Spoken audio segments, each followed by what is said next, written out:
सूरत अल-बकरा Medina Munawwara में अवतार हुए। बाब का नाम अल-बकरा इसलिए है कि वो वाक़या जिसमें अल्लाह ताला ने बनी इसराइल को गाय ज़बह करने का हुक्म दिया था इस बाब में बयान किया गया है। पनाह मांगता हूं मैं अल्लाह की शैतान मरदूद से। बिस्मिल्लाहिर्रहमानिर्रहीम। अलिफ लाम मीम। ये किताब ऐसी है कि इसमें कोई शक नहीं, ये हिदायत है उन डर रखने वालों के लिए जो बेदेखी चीजों पर ईमान लाते हैं और नमाज कायम करते हैं, और जो कुछ हमने उन्हें दिया है उसमें से अल्लाह की खुशनुदी के कामों में खर्च करते हैं, और जो उस वही पर भी ईमान लाते हैं जो आप पर उतारी गई, और उस पर भी जो आपसे पहले उतारी गई, और आखिरत पर वो मुकम्मल यकीन रखते हैं।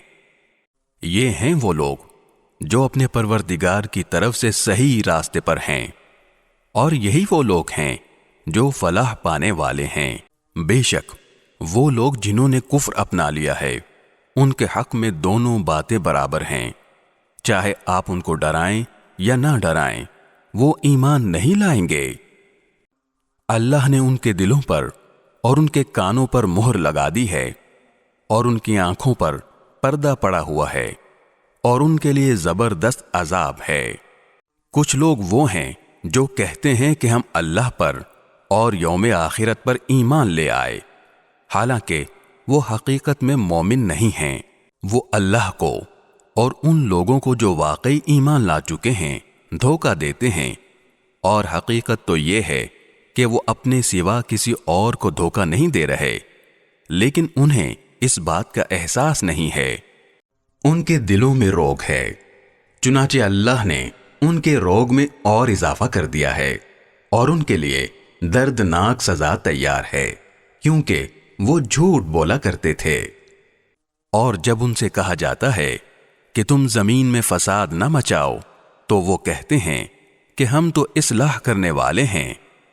याद रखो, यही लोग फसाद फैलाने वाले हैं, लेकिन इन्हें इस बात का एहसास नहीं है। और जब इनसे कहा जाता है कि तुम भी उसी तरह ईमान ले आओ जैसे दूसरे लोग ईमान लाए हैं, तो वो कहते हैं कि क्या हम भी उसी तरह ईमान लाएं जैसे बेवकूफ लोग ईमान लाए हैं। खूब अच्छी तरह सुन लो कि यही लोग बेवकूफ हैं, लेकिन वो ये बात नहीं जानते। और जब ये उन लोगों से मिलते हैं जो ईमान ला चुके हैं, तो कहते हैं कि हम ईमान ले आए, और जब ये अपने शैतानों के पास तन्हाई में जाते हैं तो कहते हैं कि हम तुम्हारे साथ हैं, हम तो मजाक कर रहे थे। अल्लाह उनसे मजाक का मुआमला करता है और उन्हें ऐसी ढील देता है कि वो अपनी सरकशी में भटकते रहें। ये वो लोग हैं जिन्होंने हिदायत के बदले गुमराही खरीद ली है, लिहाजा ना उनकी तिजारत में नफा हुआ और ना उन्हें सही रास्ता नसीब हुआ। उनकी मिसाल उस शख्स की सी है जिसने एक आग रोशन की, फिर जब उस आग ने उसके माहौल को रोशन कर दिया तो अल्लाह ने उनका नूर सल्ब कर लिया और उन्हें अंधेरियों में छोड़ दिया कि उन्हें कुछ सुझाई नहीं देता। वो बहरे हैं, गूंगे हैं, अंधे हैं, चुनाचे अब वो वापस नहीं आएंगे। या फिर उन मुनाफिकों की मिसाल ऐसी है जैसे आसमान से बरसती एक बारिश हो जिसमें अंधेरियां भी हों और गरज भी और चमक भी। वो कड़कों की आवाज पर मौत के खौफ से अपनी उंगलियां अपने कानों में दे लेते हैं, और अल्लाह ने काफिरों को घेरे में ले रखा है। ऐसा लगता है कि बिजली उनकी आंखों को उचक ले जाएगी। जब भी बिजली उनके लिए रोशनी कर देती है वो उस रोशनी में चल पड़ते हैं, और जब वो उन पर अंधेरा कर देती है तो खड़े रह जाते हैं। और अगर अल्लाह चाहता तो उनके सुनने और देखने की ताकतें छीन लेता। बेशक अल्लाह हर चीज पर कुदरत रखता है। اے لوگو، اپنے اس پروردگار کی عبادت کرو جس نے تمہیں اور ان لوگوں کو پیدا کیا جو تم سے پہلے گزرے ہیں تاکہ تم متقی بن جاؤ۔ وہ پروردگار جس نے تمہارے لیے زمین کو بچھونا بنایا اور آسمان کو چھت اور آسمان سے پانی برسایا، پھر اس کے ذریعے تمہارے رزق کے طور پر پھل نکالے، لہذا اللہ کے ساتھ شریک نہ ٹھہراؤ جبکہ تم یہ سب باتیں جانتے ہو۔ اور اگر تم اس قرآن کے بارے میں ذرا بھی شک میں ہو جو ہم نے اپنے بندے محمد صلی اللہ علیہ وسلم پر اتارا ہے، تو اس جیسی کوئی ایک صورت ہی بنا لاؤ، اور اگر سچے ہو تو اللہ کے سوا اپنے تمام مددگاروں کو بلا لو۔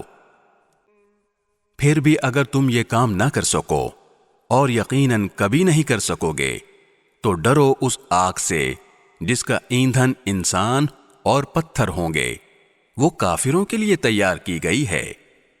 اور جو لوگ ایمان لائے ہیں اور انہوں نے نیک عمل کیے ہیں، ان کو خوشخبری دے دو کہ ان کے لیے ایسے باغات تیار ہیں جن کے نیچے نہریں بہتی ہوں گی۔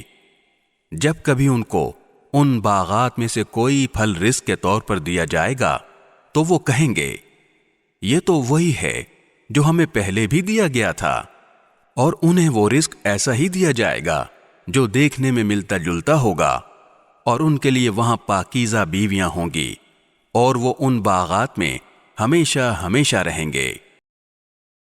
بے شک اللہ اس بات سے نہیں شرماتا کہ وہ کسی بات کو واضح کرنے کے لیے کوئی بھی مثال دے، چاہے وہ مچھر جیسی معمولی چیز کی ہو یا کسی ایسی چیز کی جو مچھر سے بھی زیادہ معمولی ہو۔ اب جو لوگ مومن ہیں وہ خوب جانتے ہیں کہ یہ مثال ایک حق بات ہے جو ان کے پروردگار کی طرف سے آئی ہے۔ البتہ جو لوگ کافر ہیں وہ یہی کہتے ہیں کہ بھلا اس حقیر مثال سے اللہ کا کیا مطلب ہے۔ اس طرح اللہ اس مثال سے بہت سے لوگوں کو گمراہی میں مبتلا کرتا ہے اور بہت سوں کو ہدایت دیتا ہے، مگر وہ گمراہ انہی کو کرتا ہے جو نافرمان ہیں۔ وہ جو اللہ سے کیے ہوئے عہد کو پختہ کرنے کے بعد بھی توڑ دیتے ہیں، اور جن رشتوں کو اللہ نے جوڑنے کا حکم دیا ہے انہیں کاٹ ڈالتے ہیں اور زمین میں فساد مچاتے ہیں، ایسے ہی لوگ بڑا نقصان اٹھانے والے ہیں۔ تم اللہ کے ساتھ کفر کا طرز عمل آخر کیسے اختیار کر لیتے ہو؟ حالانکہ تم بے جان تھے، اسی نے تمہیں زندگی بخشی، پھر وہی تمہیں موت دے گا، پھر وہی تم کو دوبارہ زندہ کرے گا، اور پھر تم اسی کے پاس لوٹ کر جاؤ گے۔ وہی ہے جس نے زمین میں جو کچھ ہے تمہارے لیے پیدا کیا، پھر وہ آسمان کی طرف متوجہ ہوا، چنانچہ ان کو 7 آسمانوں کی شکل میں ٹھیک ٹھیک بنا دیا، اور وہ ہر چیز کا پورا علم رکھنے والا ہے۔ اور اس وقت کا تذکرہ سنو جب تمہارے پروردگار نے فرشتوں سے کہا کہ میں زمین میں ایک خلیفہ بنانے والا ہوں، وہ کہنے لگے کیا آپ زمین میں ایسی مخلوق پیدا کریں گے جو اس میں فساد مچائے اور خون خرابہ کرے؟ حالانکہ ہم آپ کی تسبیح اور حمد و تقدیس میں لگے ہوئے ہیں۔ اللہ نے کہا میں وہ باتیں جانتا ہوں جو تم نہیں جانتے۔ اور آدم کو اللہ نے سارے کے سارے نام سکھا دیے، پھر ان کو فرشتوں کے سامنے پیش کیا اور ان سے کہا اگر تم سچے ہو تو مجھے ان چیزوں کے نام تو بتلاؤ۔ وہ بول اٹھے آپ ہی کی ذات پاک ہے، جو کچھ علم آپ نے ہمیں دیا ہے اس کے سوا ہم کچھ نہیں جانتے، حقیقت میں علم و حکمت کے مالک تو صرف آپ ہیں۔ اللہ نے کہا آدم تم ان کو ان چیزوں کے نام بتا دو، چنانچہ جب اس نے ان کے نام ان کو بتا دیے تو اللہ نے فرشتوں سے کہا کیا میں نے تم سے نہیں کہا تھا کہ میں آسمانوں اور زمین کے بھید جانتا ہوں، اور جو کچھ تم ظاہر کرتے ہو اور جو کچھ چھپاتے ہو مجھے اس سب کا علم ہے۔